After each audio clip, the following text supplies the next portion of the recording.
That's the only word I can manage, so I need translator.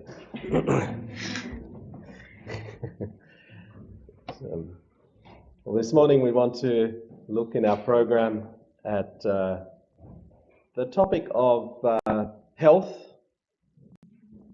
and God's plan for us with our health. 今朝私たちが学びたいその主題は健康、そしてそれに対する神様のご計画です。And we look at this in consideration of our overall title of the camp.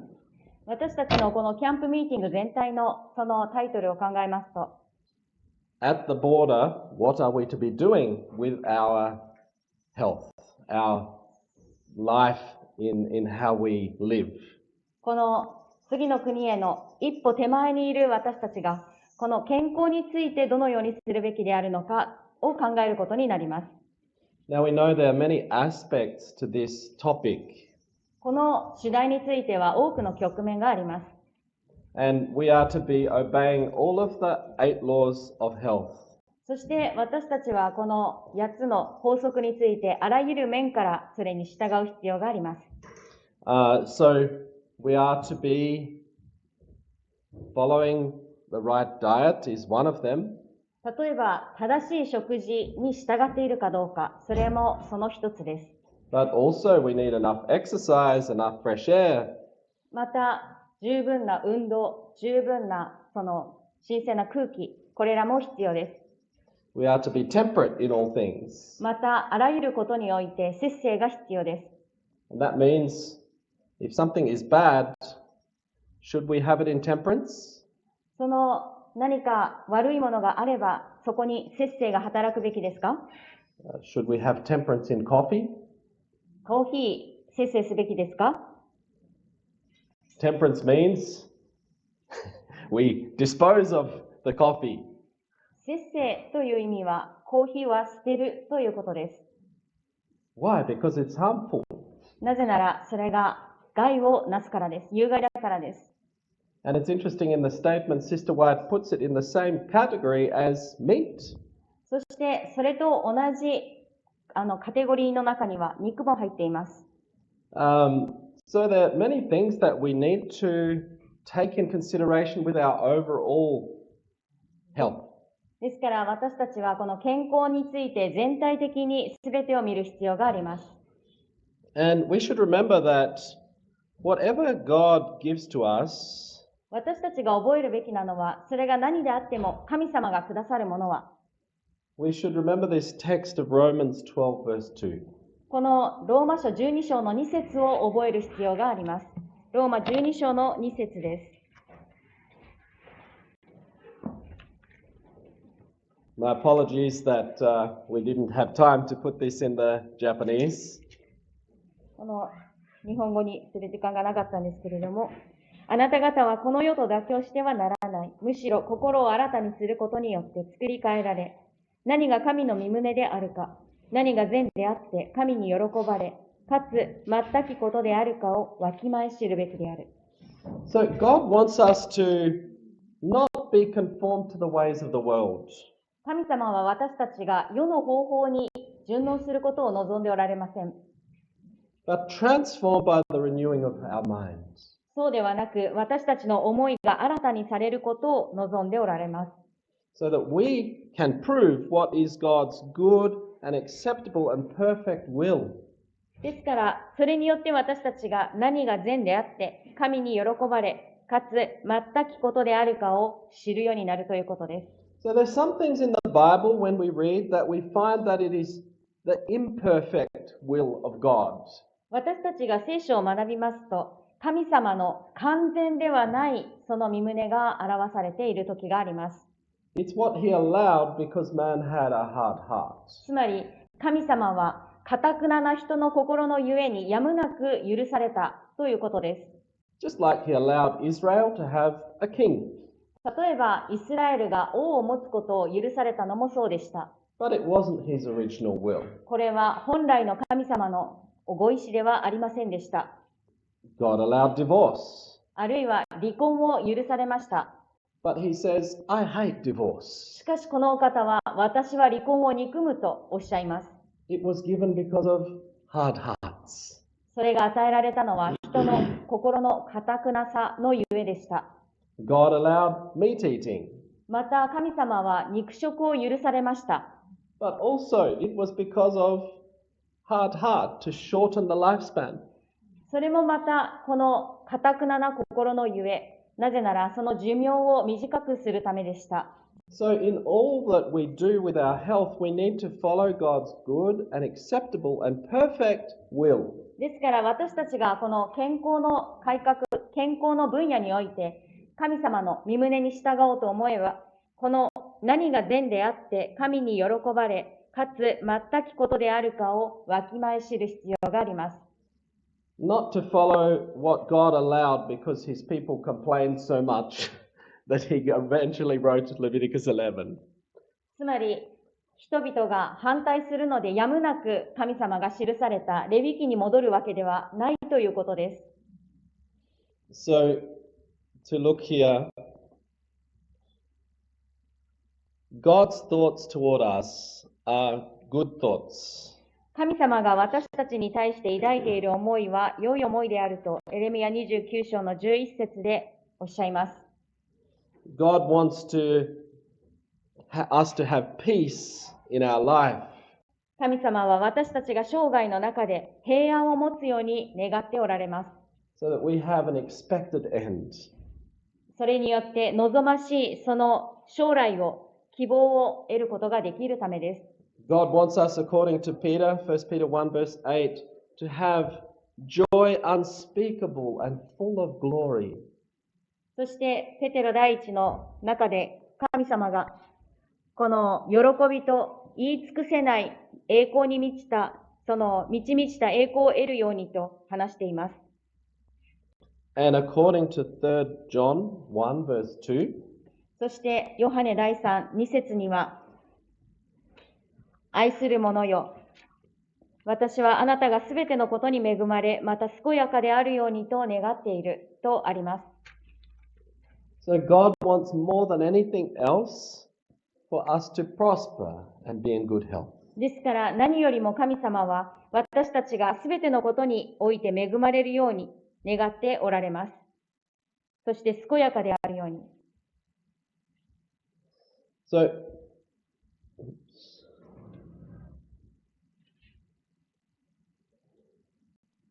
but in Ephesians chapter 5 verse 10 and 11, we're also told that there are things which are acceptable to God.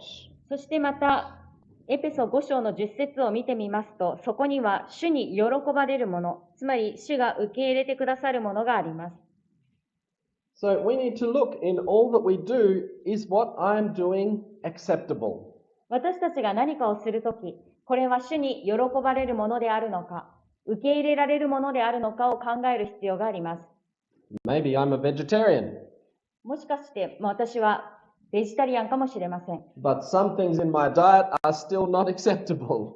しかし、その食事の中には、まだ神様が受け入れられないものがあるかもしれません。Then we need to, by God's grace, change that. その時私たちは神様の恵みによってそれを変えなくてはなりません。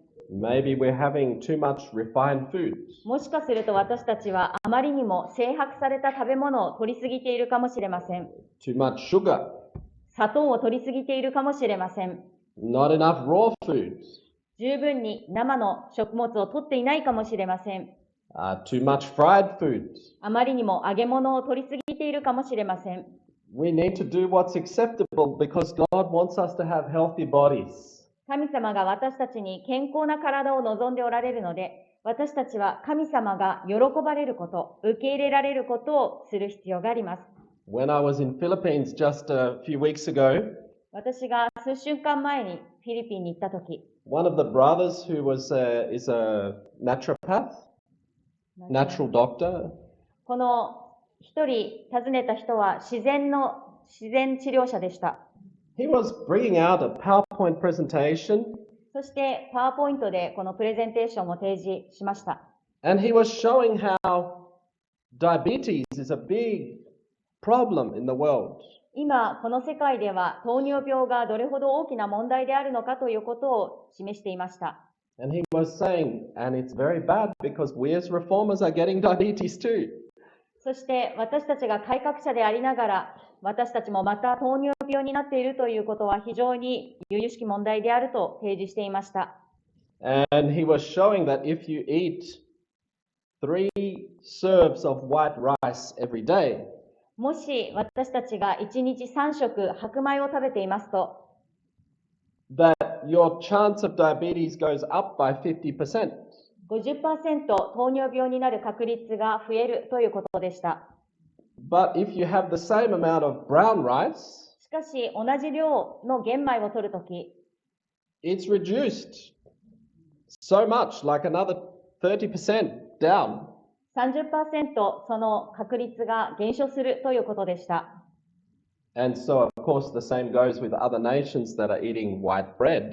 そして他の国に行けば、この精白された白いパンを食べています。So, we have to be careful of too much refined foods. 私たちはこの精白された食物に対して十分に注意をする必要があります。So that we can follow what is good for us. 私たちは何が良いか定められているものに従う必要があります。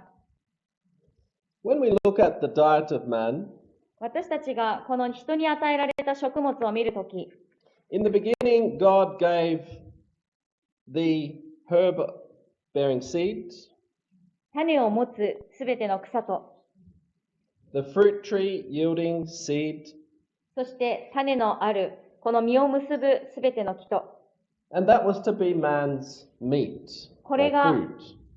この実、それが人に与えられた食物でした。I don't know that you have this problem in Japanese like we have in English. The old-fashioned word for food was meat. この We don't have that problem.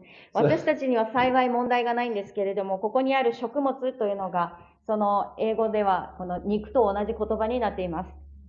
So sometimes people get confused in the English, 英語を読むときに混乱する人がいます、時に。 and some different versions of the Bible use the word food on the same verse. しかし、他のその翻訳では、この食物という言葉が用いられています。So the original diet of man was fruits, grains, and nuts. ですから、一番最初に与えられた人のその食物というのは、穀物、果物、ナッツでした。And when God made that diet, He pronounced it very good. その食物を自分の食物としていたとき、人は甚だ良かったと宣言されていました。So do we need to improve on what God gave? 神様がくださった最上のものを私たちが改善する必要がありますか？ God said it's very good how it is. 神様はそのありのままで甚だ良かったとおっしゃいます。God said in Genesis 2 verse 16, そして2章16節へ進みますと、創世記、you can freely eat of those things. これらのどの木からでも心のままに取って食べてよろしいと。Of course, we're not to overeat, もちろん食べ過ぎはしませんが、because that's when the Bible talks about surfeiting and drunkenness, it means overeating. この飲み過ぎ、食べ過ぎについて聖書に書かれてあります。And it's interesting, you know, in Australia we had a situation where a man was pulled over, 2 men actually, were pulled over for they were driving the car and the police pulled over and said, breathe in here, we want to check for alcohol. 食べ過ぎた状態で運転をしているときに、オーストラリアでこの検閲でこのアルコールの検知がありました。So they breathed in the machine そしてその機械に息を吹きかけます。and the machine went doo doo. 反応がありました。They were over the limits. それは限界値を超えていました。And they said, no, we'd had no alcohol. いや、でも決してアルコールは取ってないんですと。But what was the problem? 何が問題だったんでしょうか？ They had been drinking fruit juice, この果物のジュースと、they had eaten lots and lots of spaghetti bolognese with meat, spaghetti meatball. そのスパゲティの中にミートボールがたくさん入っているものをたくさん食べました。And they had eaten a lot of food. そしてたくさんの食べ物を食べていたんです。So the combination of the mixture of the fruit and the wheat and the meat and plenty of it had created alcohol inside them. ですから、たくさんのその穀類、その麺ですね。それから炭水化物と、それから肉と、それからジュース、そしてそれをたくさん取ったというコンビネーションによりアルコールが生じました。But you know, even with good food, しかし、良い食べ物であっても、if we eat the wrong combination or too much, 私たちが悪い組み合わせ、あるいは食べ過ぎによって、how do you feel when you eat too much? この食べ過ぎたとき、どのような気分になりますか？ Or how do you feel when you eat a big meal and go straight to sleep? あるいは、たくさん食べた後にすぐに寝るとどうなりますか？ Sometimes I've done this, a big meal, then sleep. 時にそうしたことがあります。たくさん食べてそのまま寝たことが。And in the morning I try to lift my arm and it's like, oh, it's heavy. 腕を上げようとしても翌朝重いんです。Why is the problem? Because I ate too late and then no time for digestion.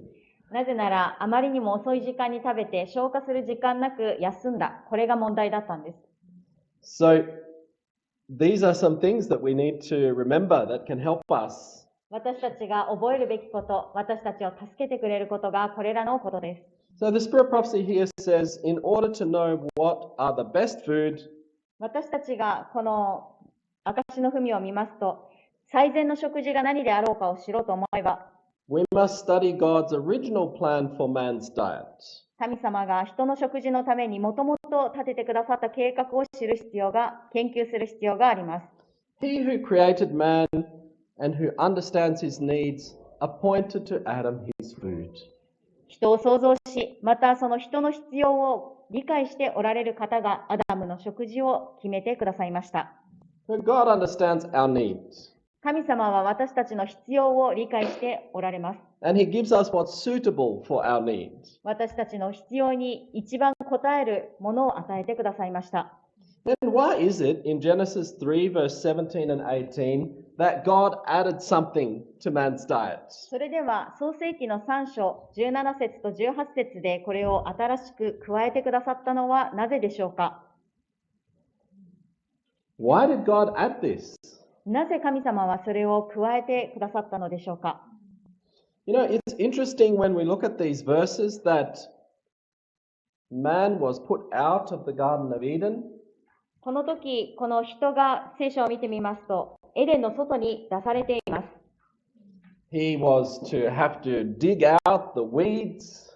彼はこの草を取るために一生懸命掘らなきゃ、土を耕さなければなりません。And he would have to get his food by sweating.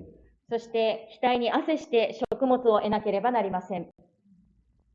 When you sweat, what happens? 汗をかくとどうなりますか？ You lose certain minerals from your body. その体の中からミネラルが一定量抜けます。How do you replace those minerals? では、これらのミネラルをどのようにして補充したらよいでしょうか？ What's one of the best things to replace minerals in your body? この体の中にミネラルをもう一度補充する最善の方法は何ですか？ It is vegetables. 野菜です。The fruits cleanse us, この果物は私たちを清めます。but the vegetables help build our body again. しかし、野菜はもう一度私たちの体を築き上げるのを助けます。And when we look at this, we find that doctors who are into sports, to different types of advice given to athletes, このスポーツ選手を助ける、専門にするその医者がいます。this doctor here says that calcium is lost through excessive sweating. カルシウムはこの汗のかきすぎによって失われると話しています。and must be replaced. それは補充されなくてはなりません。Dark, leafy green vegetables are an excellent source of calcium そしてカルシウムの有力なその補充源として、 and have 色の a, 濃い緑黄色野菜があります。and have a high water content which helps with rehydration. そして、Yeah, plenty. Okay. Amount In of the water in vegetables, the, yeah. which helps. helps. そして水分が失われたとき、この水分を多く含んでいる野菜がそれを補充します。So, when God said you are going to sweat, ですから、神様はあなたが汗をかいたとき、He then gave vegetables. その野菜を加えてくださったということです。Sometimes people have said, why don't we get back to the very original diet and stop eating vegetables? ある人は時に、なぜ人は一番最初のその食事に戻って、この野菜をやめませんかと聞く人があります。You know what my answer to them is? その方に対する私の答えが何かご存知ですか？ Are you still sweating? まだ汗をかきますかと聞きます。Then we need to keep eating our vegetables. 汗をかいている間は野菜を食べる必要があります。So there are numerous quotes, I won't read them all here, from different doctors saying the same thing, that we should be eating vegetables after we are doing a lot of heavy work to rebuild the body. そして同じその内容ですけれども、他の医者が、私たちが激しい労働をした後には野菜を食べることによってもう一度体を築き上げる必要がある。野菜、しかもその色の濃い緑のその野菜によって体を築き上げる必要が言われています。So the spirit of prophecy says that when man left, sorry?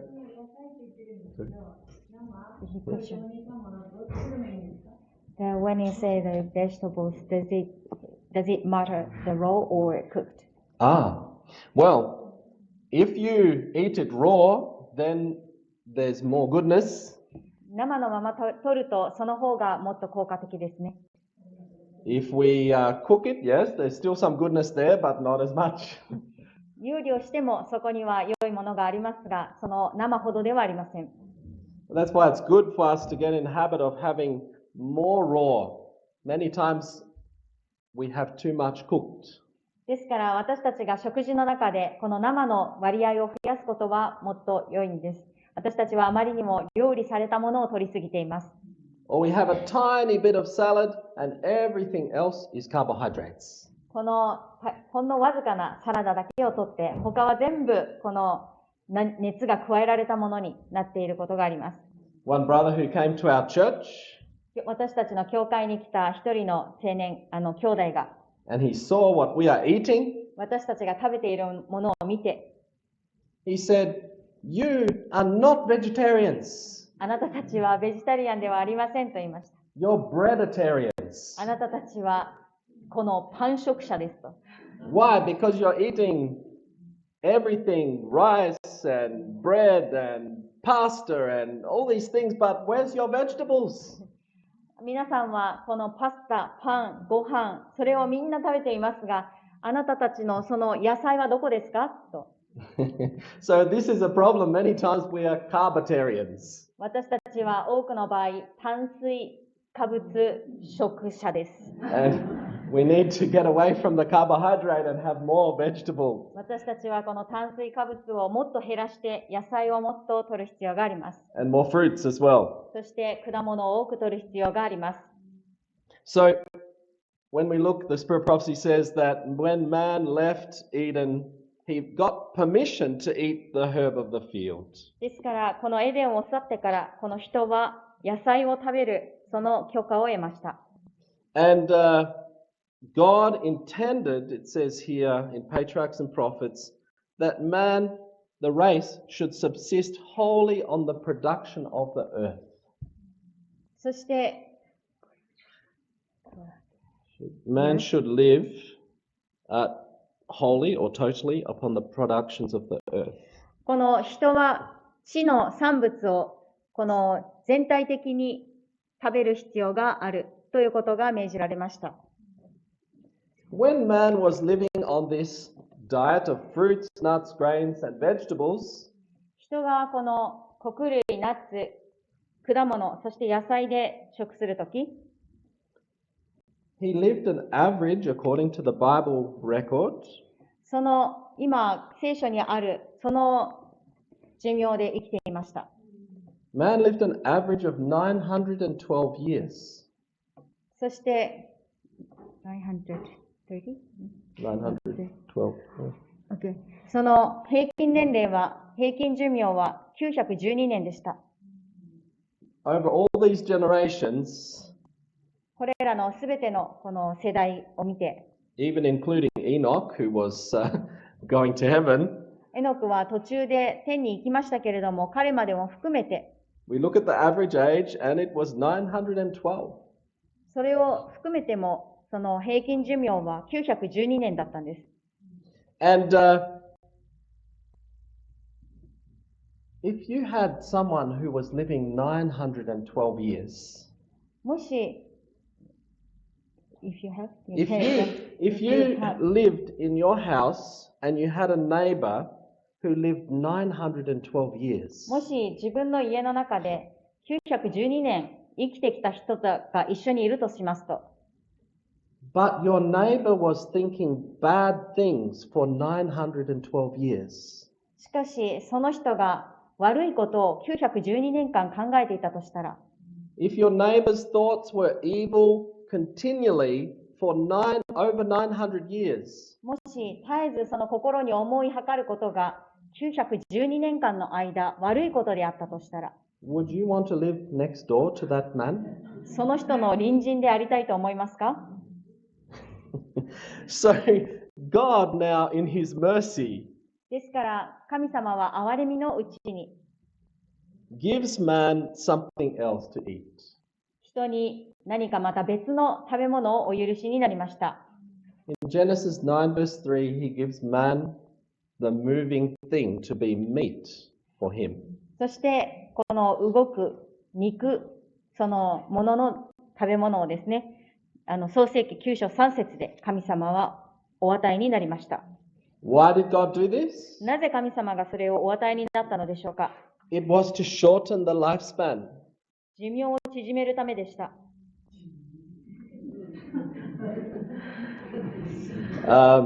We read this in the spirit of prophecy.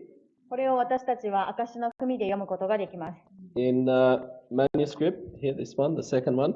After the flood, meat eating was allowed to shorten the lifespan of the human race. この現行5巻1890年に記されている通り、この洪水の後に肉食が許されたのは人類のその寿命を縮めるためであった。It was allowed because of the hardness of heart. 人の心の堅くなさのゆえにこれが許された、肉食が許されたのである。So, man was allowed. Why? Because God was merciful. God was trying to cut the wickedness in the world. つまり、この人の世に満ちていた悪を縮めるために、短くするために、憐れみのうちに肉食を許されたということです。And did it have that effect? それは効果がありましたか？ What happened to the lifespan of man after meat eating was allowed? この肉食が始まってから人の寿命はどうなったでしょうか？ We find when we take it from Noah's sons, このノアの息子から数えていきまして、and we follow 10 generations 10代を見てみますと、after meat eating was allowed, この肉食が許された後、that the lifespan is reduced from 912 to 317. この平均寿命は912年から317年にまで減少しました。So God understood the effect and what it would be. この神様は肉食がどのような影響を及ぼすことになるのかご存知でした。Interestingly, doctors are studying this topic. この主題をこの医師たちは興味を持って研究しました。And the Harvard School of Public Health この公衆衛生、この健康について研究しているハーバードスクール。showed from their study in 2012この2012年にその研究結果を公表し、that meat eating, regular meat eating, brings about earlier death due to cardiovascular and cancer and different problems. 継続して肉食を摂ることは平均寿命よりもその人の寿命を縮めるというその研究結果を出しました。これががんですとかいろいろな病気を引き起こします。The world recognizes today that meat eating shortens man's life. そしてこの世の中でもこの肉食が人の命を短くするということが認められてきています。Many times I've been in the country of Fiji. 私はこのフィジーに多く行ったことがありますが、And half the population of Fiji is Indian. その人口の半分はこのインドの人たちです。インド人です。And half is Fijian. そしてもう半分がフィジーの人たちです。And when I talk to the Indian people, 私がそのインド人と話しますと、I ask them sometimes, "Oh, you're Indian. Are you vegetarian?" このインド人ですか？そうしますとベジタリアンですか？とお聞きしてみます。Because a lot of them are vegetarian. なぜなら彼らの多くはベジタリアンだからです。And if I ask and they are not vegetarian, もしその時尋ねて彼らがベジタリアンでなければ、all of them feel a bit guilty that they're not. 彼らはベジタリアンでないことに多少この罪悪感があります。Oh, yeah, we should be. そうあるべきなんですけど、と。My grandfather was vegetarian. He lived 120 years. 私の祖父はベジタリアンで120歳まで生きました。But I like the meat, but I should give it up. でも私は肉が大好きで、やめるべきなんですけど。They recognize in their families this effect of changing the diet. つまり、この自分のその家庭の中でさえ食事を変えるときにどのような影響があるかを感じているということです。Even one Indian taxi driver, このインド人のタクシードライバーも、I had a talk with him. お話をしたんですけれども、I asked him, "Are you vegetarian?" ベジタリアンですかとお聞きしてみました。Oh, yes, today I'm vegetarian. はい、私は今日ベジタリアンですと。Oh, okay, what about tomorrow? 明日はどうですかとお聞きしてみました。Yeah, tomorrow too. 明日もそうですと。And I said, oh, okay, what about next week? じゃあ来週はどうですかとお聞きしました。No, next week I'm not vegetarian. でも来週はベジタリアンではないんですと。I said, oh, so why are you vegetarian this week? ではなぜ今週ベジタリアンなんですかとお聞きしてみました。Oh, so we have clear minds, so we can be close to God. We can have come close and meditate on spiritual things. なぜならこの菜食ベジタリアンになりますと思いがはっきりし、神様の前にもっと近づくことができ、瞑想することができるからですと答えています。霊的な事柄を。And when I asked him, do you think you should meditate, you should have a clear mind, not just this week, but all the time? そうしますと、今週だけそのはっきりとした思い、そして霊的な事柄の理解を持つだけではなく、それをずっと持つべきだとお考えになりますかと尋ねてみました。He said, oh, yes, that's true. まさにその通りですね、と同意します。But you know, the spirit is willing, but the flesh is weak. しかし、霊は燃えているが、肉体は弱いのである。So they know, they understand. ですから彼らは分かっています。When we look at then later, so we have the very beginning, God gave fruits, nuts, and grains. ですから私たちは神様がもともとこの穀類、ナッツ、果物、これを与えてくださったことがわかります。Then we have fruits, nuts, grains, and vegetables. そしてそこに野菜を加えてくださいました。Then we have meat eating allowed. そしてその後に肉食が許可されました。And then we have in the fourth period here, そして今度は第4番目の時期になりますが、when Israel left from Egypt, このエジプトからイスラエルの民が導き出されたとき、God is trying to bring his people back to vegetarian diet. この神様は彼らをもう一度ベジタリアンのその最初のその食事に戻そうとされました。ベジタリアンの食事に。And the spirit of prophecy here says about this, そのことについて、この証の文で述べられています。ミニストリー・オブ・ヒーリングです。In choosing man's food in Eden, the Lord showed the best diet. この神様が人の食事をエデンで選ばれたときに何が最善の食事であるのかを示してくださった。And in the choice made for Israel, he taught the same lesson. そしてまたイスラエルのためにこの選ばれた食事は同じ教訓を教えている。But did Israel like that lesson? ではイスラエルの人々はその教訓を好きでしたか？その教訓が。Said in, again, Councils on Temperance and Bible Hygiene, この節制と聖書の衛生に関する勧告によりますと、Israel was unwilling to submit to God's requirements. イスラエルは神のご要求に服することを良しとしなかった。They failed to reach the standard God had put before them. 神様が彼らの前に置いてくださったその標準に達しませんでした。And to receive the blessing that might have been theirs. そしてこの自分たちの前に置かれていた、そして自分のものとなったはずであったその祝福を受けることができなかった。And the promise was that if they followed God's way, they would avoid the diseases of the Egyptians. もし彼らが神様の与えてくださった指示に従っていたならば、エジプト人に下ったその病は避けることができるというのが約束であった。You know, in the Egyptian mummies, they've found many diseases. The mummies, when someone dies in Egypt, they would wrap them up. はい、このエジプトのそのミイラですね、にはたくさんの病気が発見されます。And the body would be very well preserved.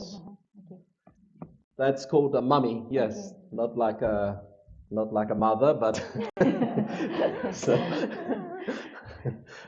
called Egyptian mummy. So the inside those bodies, they've found many diseases. そのミイラを見てみますと、体の中にたくさんの病気が発見されます。When I was in Egypt, in the museum, they had a special section for those mummies. このエジプトで博物館に行きますと、そのミイラのそのセクションがあります。その部分。And it was interesting that they had a list of all the diseases that they found in the mummies. そのミイラの中に発見された病気のリストが挙げられています。And so God was trying to bring them away from the Egyptian way to avoid all these diseases. ですからそれらの病気から解放する、救い出すために神様はこれを約束してくださいました。But Israel, when we look in Numbers 11, しかしこの民数記11章を見てみますと、Israel was lusting after flesh. このイスラエル人は肉を追い求めました。And so, because of their complaining, God gave them what they asked for. あまりにも追い求めるので、神様は彼らにそれをお与えになりました。We know these drum you have in different transportation all around the world, this sort of drum.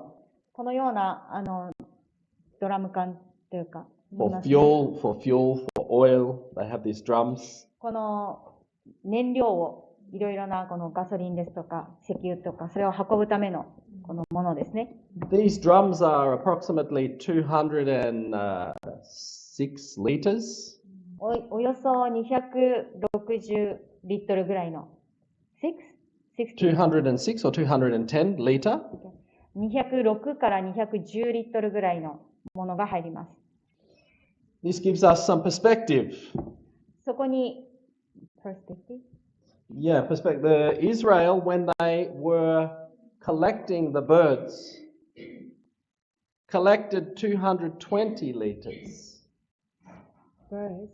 Yeah, when Israel collected the quails, the flesh that God sent, each person collected This much oil, you mean? 10 omers. No, so this measurement we use today, but the person who collected the least quail, the least birds, collected 10 omers. And this is this much. Yes. Okay. その神様が送られたそのうずらですね、その肉をその1オメルというものを集めますと、およそこのドラム缶分ぐらいの220リットルぐらいの量になりました。So the person who collected the least そして最も少なく集めた人たち collected more than 10 drums full of dead birds. そしてこの least が最も少なく集めた人でもこの10オメル集めて、ということはつまり死んだ鳥を2200リットル分集めたということです。So 1 omer is more than that drum. なぜならこの1オメル、彼らの集めたその単位がこのドラム缶1杯分ぐらいだからです。But the one who collected least collected 10 omers. しかし最も少なく集めたものも10オメルは集めました。More than 10 drums. つまりこの10個のドラム缶以上に集めたということです。That's a lot. A lot of flesh. たくさんの肉ですね。And you know, they were so desperate for flesh. They stayed up all night and all the next day just collecting. 彼らはあまりにもこの肉を恋したっていましたので、もう朝から晩まで来る日も肉を集め続けました。And God judged them for what they had done. そして神様は彼らのしたことに対して裁きを下されました。You know, the first time they were given flesh, God didn't judge them. 最初に肉をお与えになったとき、神様は彼らを裁かれませんでした。But after they had been to Mount Sinai, しかし、シナイ山に来た後、after God had instructed them, そして彼らをお教えになった後、and they still didn't want to follow God's way, そしてなおもこの神様の方法に従おうとしなかったとき、then judgment was poured out on them. 彼らの上に裁きが下されました。In the book of Acts 17, verse 30, 使徒行伝17章の30節を見てみますと、it says, At the times of this ignorance God winked at. 神はこのような無知の時代をこれまでは見過ごしにされていたが、But now he has commanded all men to repent. 今はどこにおる人でも皆悔い改めなければならないとことを命じておられる。You know, I was in one country. 私がある国にいました。And I was reading about how Sister White had said to the people they should make a pledge, a health pledge, not to eat certain foods. その時、ホワイト夫人がこの人々に、私はこれから肉を食べないというその誓いを紙に記すべきであると書いてあるのを見ました。And she said, make no excuse not to sign that pledge. そしてその紙に署名しないといういかなる言い訳もしないように。So I gave a copy of this pledge to all the people. そしてその宣誓書ですね、宣誓書にそれをみんなに配りました。And the next morning, all the young people were gathering. We were going for a hike, a walk in the forest. そして次の日、この多くの青年たちがハイキングに行くために山へ行きました。And some of the young people came to me and said, Brother, please, we haven't yet signed the pledge. We'll sign it tomorrow. その時に私がその紙を配ったんですけれども、お願いです。私はまだ紙にサインしてませんから、そのサインは明日させてくださいと言います。Because we already packed our bag and the food, some is not good. なぜなら、もうその食べ物の中にはすでに良くないものが入っているから、もうそれ詰めてしまったからと。And when we were walking, we stopped and they're pulling out all the fizzy drink and the chocolate and this and all these things and eating. そしてこの途中の道中で全部パックを開けて、そこにはフィジーの飲み物、いろんなものがそこから出てきて、それを取りました。This is why they said, oh yeah, tomorrow we sign. ですから、明日私たちはサインしますと言います。You know, when God brings something to our attention, 私たちに神様が何かに注意を払わせてくださると、He wants us to listen. その注意に対して神様は私たちが注意を払うように求め He ておら doesn't れま want す。 us to stay in ignorance. その無知のままでいてほしいとは思っておられません。He wants us to walk in the light that He gives us. 私たちに与えてくださったその光の道を歩むように望んでおられます。So Israel didn't listen to God. ですから、イスラエルは神様に聞き従いませんでした。And God said, all right, we'll take a pot of the manna. そして神様は分かりましたと。この一坪のマナを取って、We'll put it in the ark as a reminder. その私たちが覚えていられるように、この契約の箱のところに置くと。And He allowed then Leviticus 11 to be written. そして、その後にレビ記11章が記されるようになさいました。But when we read in Leviticus 11, is it the original will of God? このレビ記11章を見てみるとき、これが神様の元々のご計画でしょうか？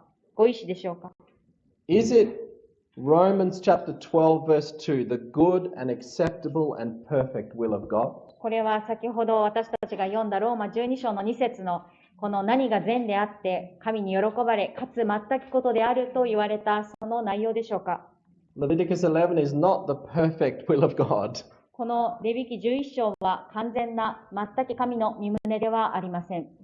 It's what He allowed because of man's hardness of his heart. これは人の心の堅くなさのゆえに神様が許された内容です。And it's good for us to remember the verse in Ezekiel chapter 20. そして私たちがこの覚えているのにふさわしいその御言葉はエゼキエル20章です。I'm not sure if I put this one in here, but it's Ezekiel 20, in the verse there, it says that God gave statutes and judgments that were not good, whereby you should not live. このエゼキエル書20章を見てみますと、その良くない掟を彼らに与えとあります。25? Yeah, okay. また私は彼らに良くない定めと、それによって生きることのできない掟とを与え、25節です。So, we realize that the Bible has some things that are not good. ですから、この聖書の中で私たちは、良くないものもやむを得ず与えられたことがあることを見ます。But in order to cross the border into heaven, God wants us to get back to what is good. しかし、私たちがその天国の国境を越えるためには、神様が良いものを得ることを望んでおられます。So, interestingly, during that time period, Moses, when he died, was 120. そして興味深いことに、モーセがこの亡くなった時は120歳でしたが、And so the spirit of prophecy talking about this experience その経験について証の文が伝えています。says that by departing from the plan divinely appointed for their diet, 神様が定めてくださった彼らのための食事の計画から離れることによって、the Israelites suffered a great loss. イスラエル人は大きな損失を被った。So, God wanted the best, but they suffered a loss because they didn't follow. 神様は最善を与えてくださいましたが、それに従わなかったゆえに多くの損失を被りました。And because they didn't follow this, it said they did not reach God's ideal of character or fulfill His purpose. そして、その指示に従わなかったがゆえに、その神様の品性の理想に到達することができず、またこのお方のご目的を果たすことができませんでした。So in this period, God was allowing meat eating.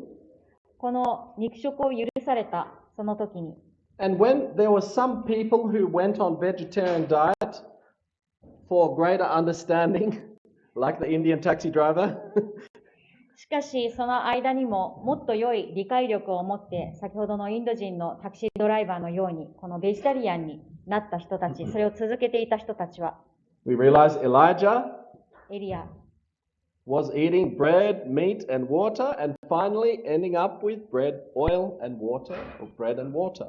私たちは例えばエリアの経験から、初めはこのパンとそして水と肉を食していましたが、後にはこの油とその粉によってパンを食べたということを見ています。We realize that Daniel, when he wanted to be clear in his mind, he was eating vegetables and water.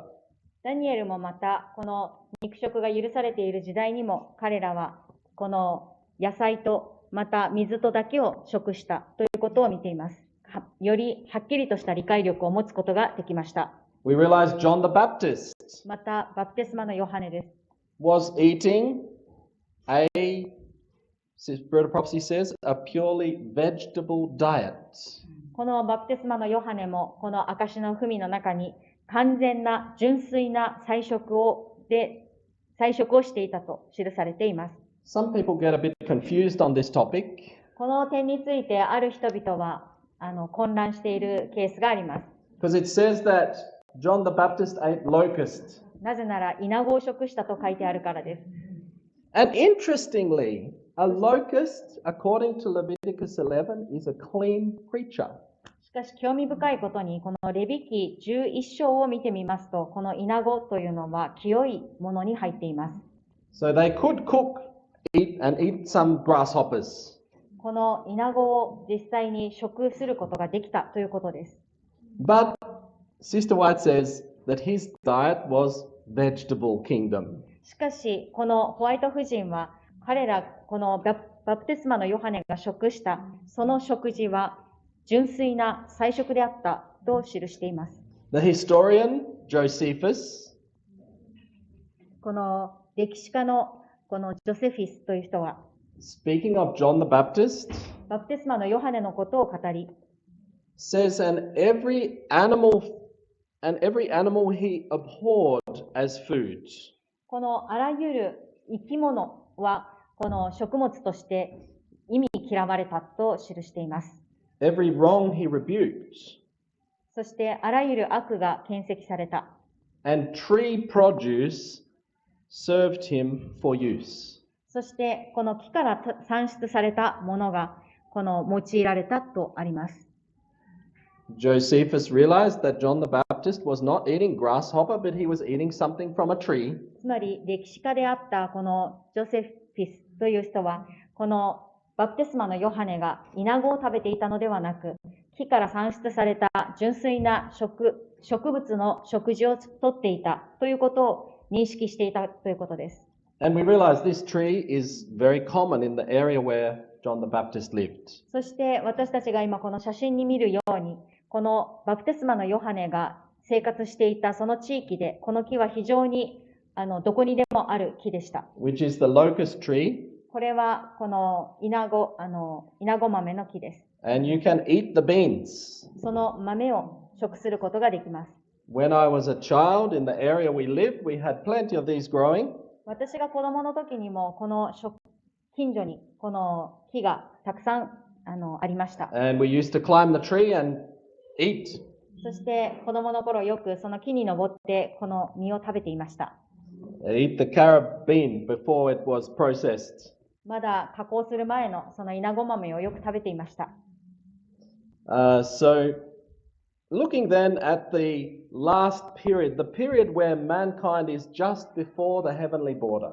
そして最後のその時代を見てみたいと思いますが、つまり天国に入るその前のこの6番目の時代ですね。We're in a time where knowledge is increased, 私たちは今その知識が増し加わっている時代にいます。where men are running to and fro, 私たちがこの人々があちらこちらへと知識を求めて探しているその時代です。and in this time, what does God want? その時代に神様は私たちに何を望んでおられるでしょうか。When we look at what God wants for us, 神様が私たちに望んでおられることを見てみますと、ヘブル9章、as we have been having in the Sabbath school lesson, 私たちがこの教科でも、安息日の聖書教科でも学んだように、we realize according to the book of Hebrews, we are living in a time where Jesus is in the most holy, pleading for us. このヘブル書にあります通り、私たちは今、イエス様が至聖所で嘆願してくださっている時代に生きています。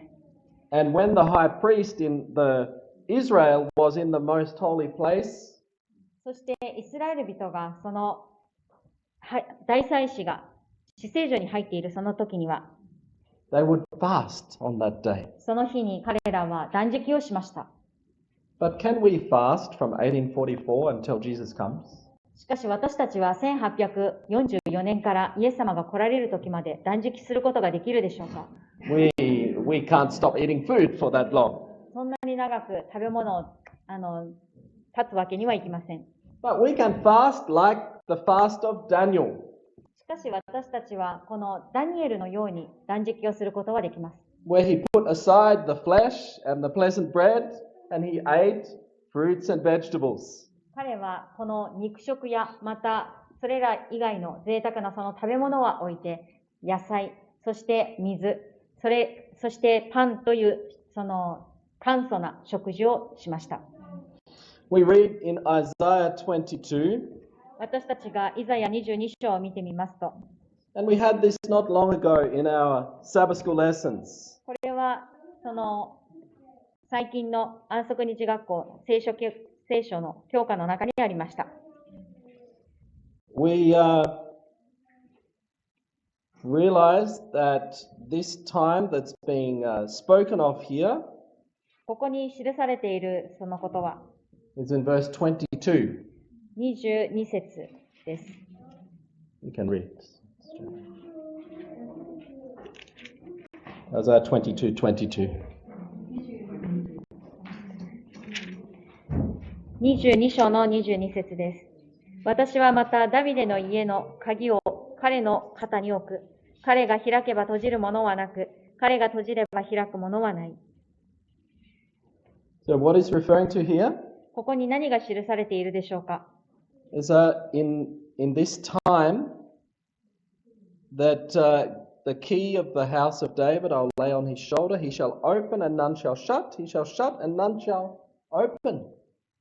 We're talking about the open and shut door into the heavenly sanctuary, into the most holy place. つまり、この開かれて、また閉じられたこの御言葉は、至聖所のその門が開かれた時の時期を話しています。 So now in that time, その時に、 what should man be doing? 人は何をしているべきでしょうか？ Let's read verse 12 and 13. 12 and 13, same chapter. それでは12節と13節を読んでみたいと思います。その日万軍の神主は泣き悲しみ、頭をかぶろにし、荒布をまとうことを命じられたが、見よあなた方は喜び楽しみ、牛をほふり、羊を殺し、肉を食い、酒を飲んで言う。我々は食い、かつ飲もう。明日は死ぬのだから。And also verse 14 as well, please. 万軍の主は自ら私の耳に示された。誠にこの不義はあなた方が死ぬまで許されることはないと万軍の神主は言われる。So in this time when Jesus goes into the most holy, ですからこのイエス様が至聖所に入られた時、 instead of following the time of putting away these things, これらのものをすべて取り除くというその指示、本来あるべきことには従わず、 man is wanting to follow Leviticus 11. 人々はレビ記11章に従うことを望んでいました。 You notice in this verse, the meat that is mentioned この聖句を見てみますと、この肉はどのように述べられているか。 is not crabs and pigs and this sort of meat. ここで記されている肉というのは、いわゆるカニですとか豚ですとか、そういうものでしょうか？ No, it's sheep and cows. It's clean meat. そうではなく、羊であり、また牛、つまり清い肉とされているものです。 But in this time, しかし、この時には、この時代には、 it's something they should be putting away. それらは捨て去られるべきものでした。 And so God says, it was revealed in my ears that this iniquity won't be purged until you die. そして、ですからこの14節を見てみますと、この不義はあなた方が死ぬまで許されることはない。神自ら私の耳に示されたとあります。 In the time in which we live, 私たちが生きているこの時代、 God wants to send Elijah the prophet このエリアの霊を持ったエリアを使わそうとされるその時代、 according to Malachi 4 verse 5, before the great and dreadful day of the Lord. マラキ4章にあります通り、この主の大いなる日が来る前にエリアを使わすと。And what is the job of Elijah the prophet? そして何がそのエリア、預言者エリアの働きだったでしょうか。In Matthew 17 verse 11, Elijah's job is to restore all things. マタイ17章11節によりますと、このエリアのその働きは万物を元に返すことでした。So we want, in these last days, we should be restoring the Sabbath, we should be restoring the marriage and the diet. ですから、この終わりの時代に私たちは安息日が回復されるべきであり、結婚が回復されるべきであり、また食事が元に戻されるべきです。Those things that were changed. それらがすべて変更されてきました。God wants them restored again. それをもう一度回復なさろうとしています。And so the question here is to us as it was to Israel, stand ye in the ways. Jeremiah 6 verse 16, if you like to read. エレミヤ6章の16節、どなたかお読みいただけますか？エレミヤ6章の16節です。主はこう言われる。あなた方は分かれ道に立ってよく見、古の道につき、良い道がどれかを尋ねてその道に歩み、そしてあなた方の魂のために安息を得よ。しかし彼らは答えて、我々はその道に歩まないと言った。So the question for us today is, 私たちに尋ねられている、今日尋ねられているその質問は、what is our reaction? 私たちのその反応は何かということです。When God says this is a good way to walk, 神様がこれが歩むべき良い道だと示されたとき、will we be like Israel and so no, we don't want to do that? イスラエルのように、いや、私たちは自分の道に行くと答えるのでしょうか。Or will we, by God's grace, walk in that way? あるいは神様の恵みによってその神様の示された道を歩むのでしょうか。God doesn't want us to suffer loss like Israel suffered. 神様は私たちがイスラエルと同じように損失を被ることを望んでおられません。But He wants us to experience a good experience of following Jesus. しかし、私たちがイエス様の御足の後に従うという良い経験を得ることを望んでおられます。So Ellen White said in 1905, 1905年にホワイト夫人は次のように記しました。At the present condition of the world, we dishonor God by meat eating. 現代のこの世の状況の中で、私たちは肉食をすることによって神を恥ずかしめる。The remnant people of God should refuse to eat meat. 神の残りの民は、この肉を食べることを拒むべきである。Let those who believe in the truth stand faithful to their standards.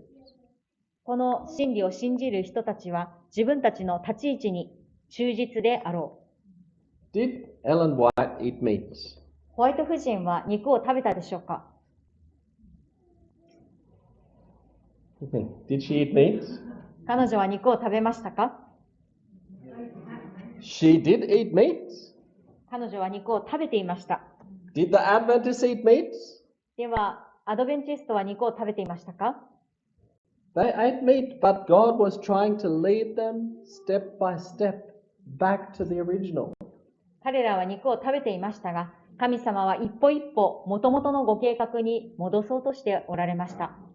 In 1863, Sister White had a vision that the health reform was important. そして1863年に健康改革が重要であることを神様は民に示されました。And they were still eating some meat after that vision. しかし、その幻を示された後にも、ある人々はこの肉を食べていました。It wasn't until the camp meeting in Australia, このオーストラリアでのキャンプミーティングに至るまで、in approximately 1893, I think it was, それはおよそ1893 approximately, およそ1893年ぐらいでしたが、that then Ellen White gave up eating completely. その時にホワイト夫人は完全に肉を食することをやめました。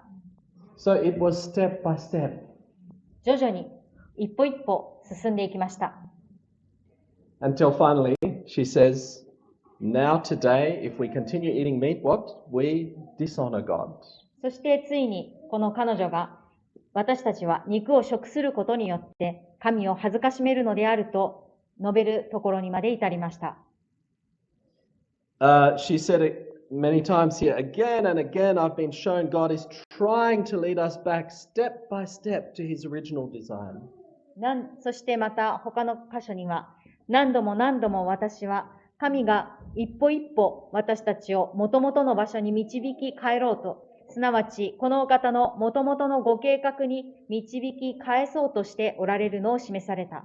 The original design is that man should subsist upon the things that natural products of the earth.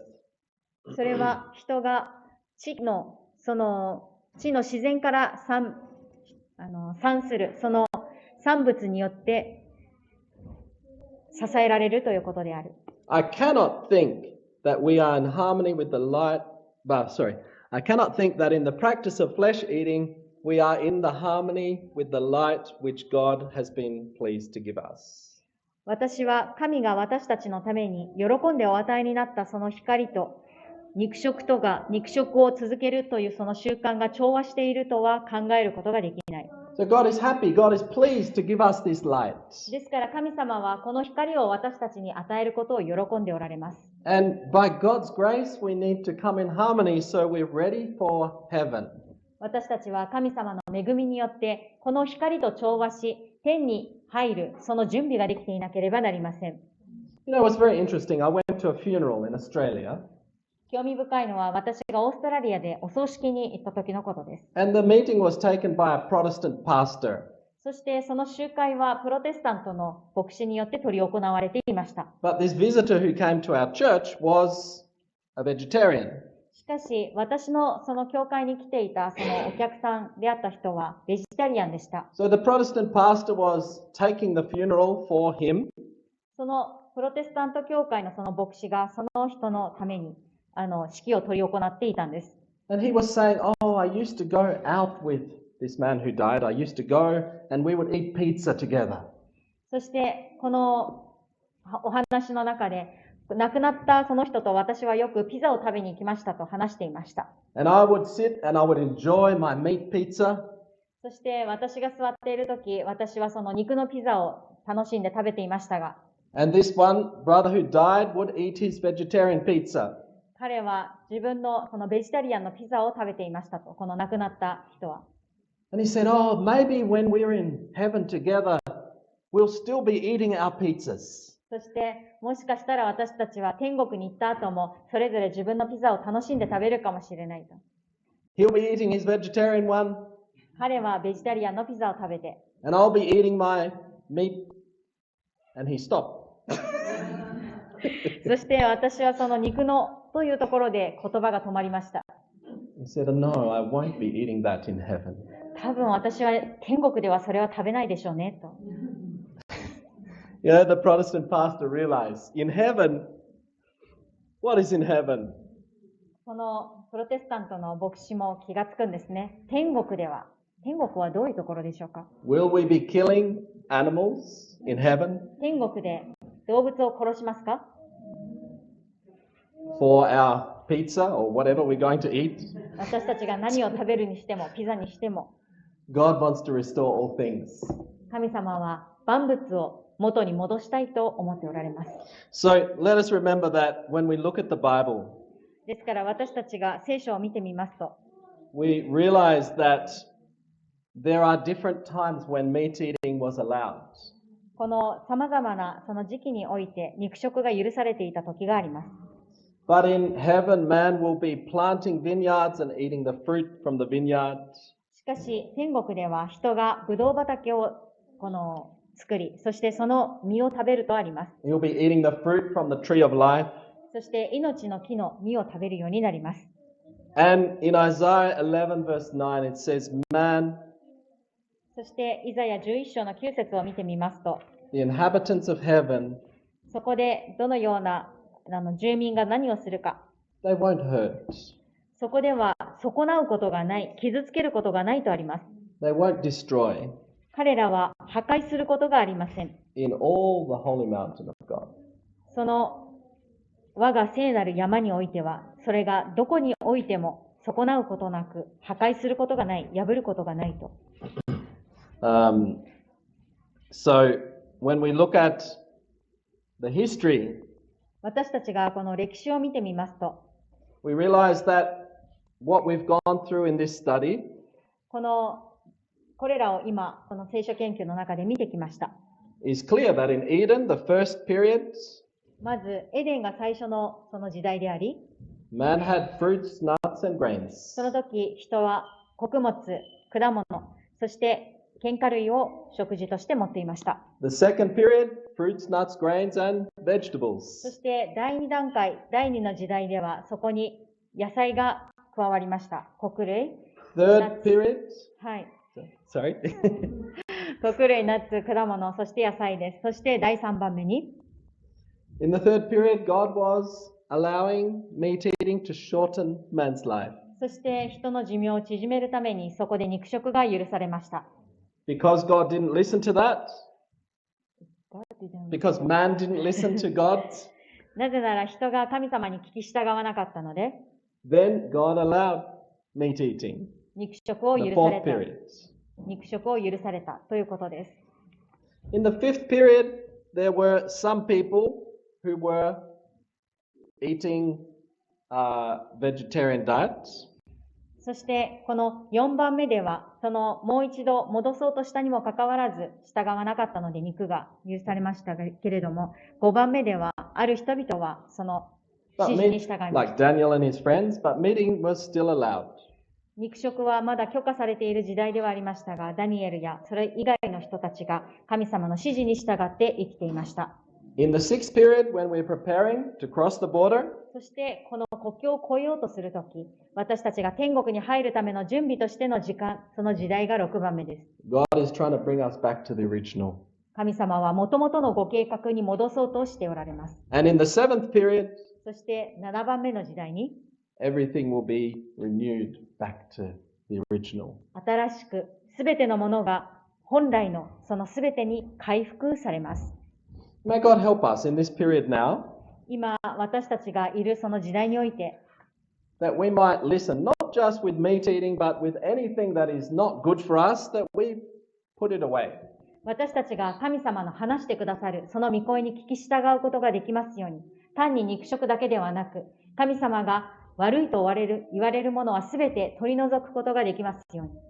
It's easy for us to say to some people, oh, you're bad because you eat meat.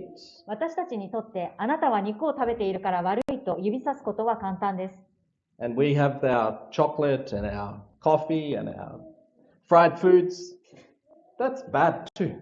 しかし、その一方で私たちがチョコレートやコーヒー、あるいは揚げ物を食べているとすると、それは良くないことです。God wants us to put those things away. これらのものを神様は取り除くことを、望んでおられます。So may the Lord help us. 神様が私たちを助けてくださいますように。Amen.